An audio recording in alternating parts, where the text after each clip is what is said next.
Yan, guys, ito gawa na natin. Paglagay na rin tayo na yung improvise backlight driver. Ito siya, ito ay relay at ito ay galing sa LED bulb.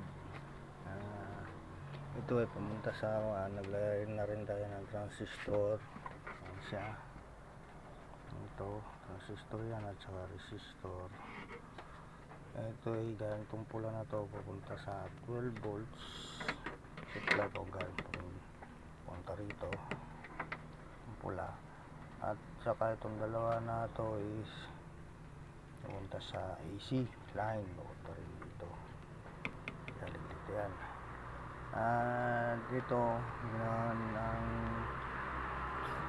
itong resistor na to is magsisilbi lang siyang sensor dito sa pag sindi ng supply dito sa T-con board, mag-on na rin, sasabay na rin yung relay doon. Ganun siya ang pagkalagay. Ito is ground sa emitter ng transistor natin. Yan, transistor yan guys,